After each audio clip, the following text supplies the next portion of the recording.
Hey everyone, this tutorial is about how to create an effective evaluation using Google Forms. I've already made an evaluation showing how to do that at a basic level, but I wanted to show how dynamic Google Forms can be in terms of the types of questions that you can make, in addition to some of the add-ons that are available through Google Forms. So one thing that I've created is an example of a bunch of different small assessments that you can do in class to differentiate your class. And I'm going to be sharing this folder with you guys, so if you'd like to, you can copy some of the examples that I have here. But if I'm doing a longer type of assessment, there are a couple things that I can add into here to make it a lot more effective. So first of all, in terms of the questions and the setup, when I'm configuring this, I want to make sure that I'm collecting email addresses, and that's very important later on when we're using particular add-ons. But if I have it set to this where I'm collecting email addresses automatically, it's going to collect them. The students aren't going to have to write their email in. It will collect their email addresses as they open this form. Then I also want to make sure that it's restricted to users in St. Anne's School, in addition to them only being able to submit one response for obvious reasons. Then if I go to presentation, if I'm going to have multiple sections, which I would suggest that you have to as one of the measures to counteract cheating, if I have different sections, I have the option to show a progress bar, which will show at the top of the screen what section of the quiz they're in, as well as shuffle question order, which will shuffle the questions in each of the sections. Then finally, if I'm going to make this a quiz, that means that I can assign values to each one of the different assignments or each one of the questions. And I can have Google Forms auto-grade particular types of questions. However, if you're going to have short answer questions in here or paragraph answer questions in here, that's not something that Google Forms is going to be able to grade. So I've selected this option later after manual review. If your evaluation was only going to have multiple choice or drop down or checkbox options, then you could just release the grade immediately after submission because Google would be able to grade every one of the questions that you have. But if you have other types of questions in there, you want to have the grade released later after you've manually reviewed it. And I showed how to do this in the previous tutorial that I did on Google Forms. So once I've saved that, one of the first things that I like to do for one of the add-ons I'm going to show later is you'll see that it says that it's collecting email addresses right here. And in my first section of the quiz, I have just one section that is names. And this is a drop-down menu. Now the reason why I did this is so that this works well with two different add-ons that you might be able to use for other things. And if I go up here in the upper right-hand side where it says add-ons and I click on that, I have added these 4 add-ons to the SAS domain. So this should be available to all of you when you open your Google Forms. But if I have this first section here, I can get the Google Form to work well with Doc Appender, which I'm going to show you in a little bit, and Choice Eliminator. But instead of having student 1, student 2, and so on here, I would have the names of my actual students, and that's section 1. Now, it's already collected their email address, but in this way, you don't need to have them write in their name. They just select their name from the list. And so you'll have, once you are looking through their scores, you'll see their email address in addition to their name. Then on the right-hand side here, when I'm selecting these different options, one of the options, the option on the bottom, is to add a section. If I add different sections to my quiz, then students will not be able to move on to the next section until they've completed the section that they're on. So once they've selected one of these, if I have the question is being required, then they need to put something in order to continue to the next section. But they will be able to move back to previous sections if they need to. But this is one way to break up a quiz. So students are never going to be in the same, or most likely not going to be in the exact same section at the same time if you have many sections to your quiz. I only had a couple sections in here. The first section, they put their name. But when I want to add a new section, I just press this button, and it will add that new section. And if I make a mistake as to where I put it, I can drag and drop that later on. So my second section, I have automatically graded questions. And you'll see in these automatically graded questions, they have to be either the checkbox or the multiple choice option, because when I'm going into the answer key for these questions, I need to be able to choose a correct answer. So if I go to the question types here, multiple choice, checkboxes, drop down, as well as multiple choice grid and checkbox grid, Google can grade. And I have an example of each one of those in this quiz. So the first question I have here is multiple choice. And you'll notice that it's a math question. And I'm going to show how to do this in a little bit. I'm saying which one of the following graphs represents the solution to the equation below. I can create images or capture images from a document that I already have, like a previous math quiz or math test, and I can put them in here as an image. And so I'm asking which one of these graphs represents that image. And so for each one of these questions, I added an image in here. So if I were to add another option, I have this option for an image next to it. And so that's how I added each one of these. But this is multiple choice, and so I added this image, then I added these 4 images as the 4 different options that students have. And if I click on answer key, I can choose which one of those for this question, which one of these graph represents that equation. I can choose which one is correct. Then Google is going to know how to grade it. And up here, I can put a point value. So in this case, I'm going to say that this is worth 1 point. And in that way, Google's going to know whether I got 1 out of 1 or if I got 0 out of 1 for this assignment. Then something else I can do is I can add answer feedback. So when I'm adding answer feedback, I could put, if students got it correct, I could put feedback there. I can also include a link to more resources or a video. And if they got it incorrect, I could do the exact same thing. So I could put maybe what the correct answer is, and then again, put a link or a video explaining why that was incorrect. So I have that option to add answer feedback to any one of these questions. And if it's one of the ones that Google can grade, I can put that for correct or incorrect answers. So I'm not going to put anything right there right now. But once I've released the score to students, they'll be able to see that feedback for each individual question. So that's multiple choice. And in this case, I added images for the questions. Next one I had was checkbox. Now this is a checkbox grid. And so I added protons, neutrons, and electrons. And I have different options that correspond to each one of these rows here.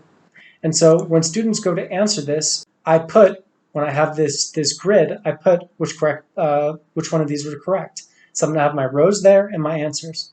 Now multiple choice versus checkbox, the main difference is that with multiple choice, there's only one option to select that's true. And you'll see that in the next question. With checkbox, whether it's a normal checkbox question or it's a grid question, they can choose multiple options, but they have to get everything correct. So I made each of these 1 point, even though students would have to choose 2 options here. If they only chose one of these correct, and let's say they put this instead, okay? And I'll show you this when I'm going through the quiz later. But if they were to put that instead, now right now I'm in the answer key, so I'm selecting that as the true answer. But if students were only to get one of these correct, then they would get the whole this whole row incorrect, and they would get a 0 out of 1. So they can choose multiple options with the checkbox, but they need to have the exact options that are correct, otherwise they will not get this point, which is why I made that worth 1 point each. Multiple choice, unlike checkbox, for every single one of these rows, and you'll see I have my options here for my different rows, then what it corresponds to, there's only one correct answer. Students cannot select multiple things. So that's the difference between multiple choice and checkbox. And so in this case, for the answer key, I've already put what the correct answers are there, for the dates for each one of these battles, and I made each of these worth 1 point. Then finally down here, I have a normal checkbox question. Now remember, unlike multiple choice, they can select multiple. And so you can see, I can go to the answer key, and I made this worth 2 points. But again, in reality, student, when it's a checkbox question, they have to get both of those in order to get this question correct. So I made this worth 2 points, and when I'm grading it, if they were only to get one of these, it's going to give them a 0. But afterwards, if you press manual review, you can go in and change that to reflect the fact that they got one of those right. And even though Google marks it as being wrong, you can change the scores afterwards. So I made this worth 2 points. And I'll show you how to correct that once we go in and do this. And again, like any of these other questions, you can add answer feedback if you want to. So I have an example of a basic multiple choice question where only one option is correct, a basic checkbox question where multiple things can be correct. In this case, it's these 2 are correct. And then I have the checkbox grid question, in which again, because it's checkbox, multiple can be correct. In this case, there's 2 correct answers for each one of these rows. And the multiple choice grid, in which case there's only one correct, but I can put a lot of different questions into one question here. And you'll notice in the answer key, I made this worth 6 points because there are 6 different options here. So each one of these is worth 1 point. So these types of questions, Google will automatically grade. Then I have questions below this that are either manually or automatically graded questions. And in this case, I have short answer question to show you what that looks like. So for this first short answer question, I made it worth 3 points. But in the answer key, I didn't put a correct answer because I asked 3 different things in here. I asked who was the artist who cut off the lobe of his own ear and later shot himself, and then give 2 examples of this artist's famous works. So I'm talking about Van Gogh here. But if I were to add a correct answer, Google is going to look for exactly what that is, including correct spelling and upper or lowercase. And for this type of question, I'd have to put every variation of something that I think students might put, including grammatical errors and spelling errors and stuff like that. So for this type of question, I'm not going to put a correct answer. I'm not going to worry about Google grading that. And Google is going to mark it wrong regardless of what the students put. But in the manual review, you can go, it's going to say they got a 0 out of 3. You can go and reassign that point value, which I'll show you later. And again, I can add answer feedback to describe, if I wanted to put the actual answer, even though, well, in this case, they're not going to get the correct answer because it's not going to be grading it. So in the answer feedback, I could put what the correct answer to this was when students go back and are reviewing what they got right and what they got wrong. And so for questions that Google is not going to grade, this is useful for students that are going back to see why they got something wrong. Then in the second short answer question, I showed you a way that you could make a short answer graded. So in this one I asked, and I made it worth only 1 point because I'm asking one thing. The Mona Lisa by Leonardo da Vinci is on display in which Paris museum? And so below this, in the answer key, I put Louvre with a capital L, the Louvre, I can't pronounce that, with a capital L, and then the exact same thing with both lowercase. And the reason why is because if I'm going to have Google Forms grade a short answer question like this, I have to put everything I think the students might put. Because if they were to spell this, for example, ER instead of RE, they'd get it wrong. And you can change their grade in the when you're going through it again in the manual review, but it's just a little bit inconvenient unless you have something very specific that you want them to answer. And you can put a couple different options here, but you have to be cognizant of the fact that Google's going to be grading this exactly, and there's no wiggle room for error there. So you can do that for short answer questions and have it auto grade them and just look at it during the manual review and make sure that it's correct. Otherwise, if you want to ask a short answer question, whatever that might be, you don't need to add a correct answer. You can add that in the answer feedback. So if they got it's going to mark it wrong regardless, but they can go into the answer feedback and see what the correct answer was and see how far they were off. And you can do the same thing with this. So I can add answer feedback and explain why they got something right or just put the correct answer here. Then finally, I have manual graded questions. This type of question, and I have a paragraph answer. Google knows that it's not going to be able to grade a paragraph answer because there's too much of a chance of what could you ask your students that they're going to spell perfectly in the exact same way that you've written it in the answer key. So if I have paragraph answer in the answer key, I don't have an option to put something here. I just have answer feedback. And so I can put what the correct answer is afterwards and describe that to students. But this is something that I have to grade manually before I return this to students. So the type of question that I put here was watch the YouTube video and provide a brief summary as to why the COVID-19 virus is so contagious. Now I added, if you look over here on the right-hand side, I added a video for them to watch. But one of the issues with this type of question, if I'm going to add a video and why I put it in its own section, besides the fact that it's manually graded, is that in one of these questions, if I were to add an image, the image is going to be a part of this question. But I can't add a video that's going to be a part of this question. So if I add a video to this page, it's going to be down here.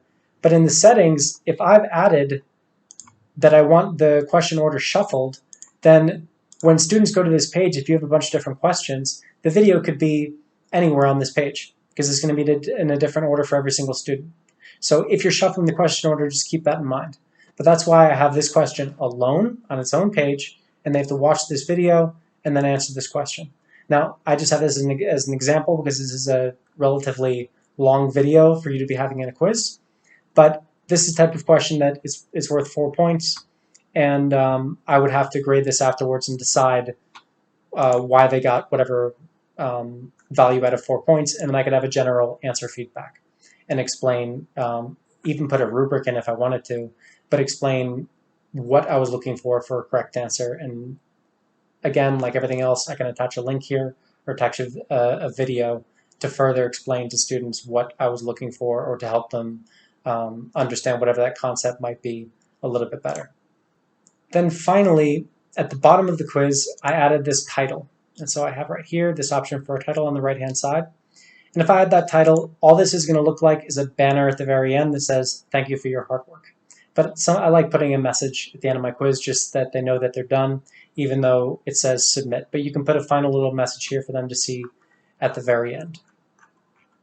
So if I were to go through some of these questions, just to show you what they look like after I've done all the adjustments and put all those add-ons. So if I put my email address in, I choose which student I am. So let's say I'm student 1, press next. And I have all these different options here. So I'm going to put something randomly. I have this first multiple choice option. Remember, I need to choose at least one per row. I have this question, the math question, where I inserted the images for students. So which of the following graphs represents the solution to this equation? So I can select one. That's a basic multiple choice question. Then I have the checkbox grid. So I'm going to say both of these are inside the nucleus. This is positive, neutral. This one's outside the nucleus. And these two are written by Shakespeare. Then I go to the next section. And remember, students are going to be on different sections at the same time, which makes it more difficult to cheat. So go next. Then I have these two questions. Remember, this one I am having a Google Forms grade because it's a very simple answer. So I'm going to put Louvre, which is one of the options that I had. And here I'm just going to put Van Gogh. And then for the last question, I'm going to put, I don't know. And remember that all of these were required. So you can see I have my timer here.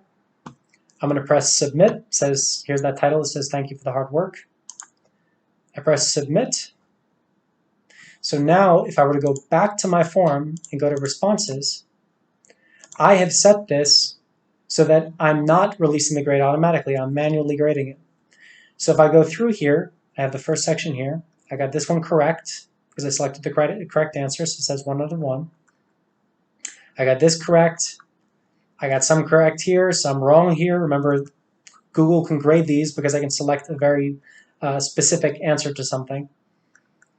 Down here, I got these two correct. But remember, in order for me to get a 2 out of 2 here, I need to get both correct here. If I were only to have gotten one of these correct, then this is going to say 0, and I would need to go in and change it to 1, for example. And then I could press save. I changed this 1 to 1, even though that's not correct. In this case, it's 2. But you can, if you allow yourself to be able to manually change these, I can change the score afterwards. Then down for this one, I got Van Gogh. So this was a 3-part question. Remember, I had 2 short answers here. One that was auto-graded by Google and one that was not. And so this one I got correct because I wrote in one of the correct spellings of the correct answer that I put as a possible answer. So I got that correct, and Google was able to grade that. But for this one, I asked 3 different things. And I can't write in all the correct answers or variations or orders in which students might answer this question. So for a short answer question that's more complex, I can't have Google grade that. So here I put Van Gogh, and that's partially correct. But I have 3 questions here. So up here, I could put a 1 out of 3. And Google's going to ask me to save that. But then before I release this to students, I can change the grades. And then down to this last answer, I put I don't know, so that's going to be a 0. And so I've now graded this, and if I wanted to, I could return this to students. But if I'm grading these on an individual basis, if you remember when I was setting this up, I was able to add group feedback to every single one of these questions. And I would see those here for correct or incorrect answers. But when I'm manually grading these answers as well, I can add individual feedback. So if I wanted to, for this question, to add individual feedback, I could explain to them why they only got a 1 out of 3. Or down here, for this paragraph answer, let's say I wrote more than I don't know, I could explain to them why they got the grade that they got, or attach a rubric even if I wanted to. So it really is flexible in terms of the types of feedback that you can provide. And you can do that on an individual basis, or you can do that for the class as a whole when you're setting the actual quiz up. Anyway, I hope that was helpful. Please let me know if you guys have any questions. We're going to be working on this during the professional development that we have later this month. But if you have any questions when you're working on your final exams, or if you need any help, or if you want either me or any other member of the CIT to check your tests before they're ready to be sent to your students, just let us know. And I'm going to share with you guys the practice final exam I was using for this video to view, so you guys can see that, and if you wanted to, make a copy of it, as well as examples of other Google Forms for shorter assessments that you can use on a more regular basis in class that you can also make a copy of to differentiate some of the stuff the students are learning in class.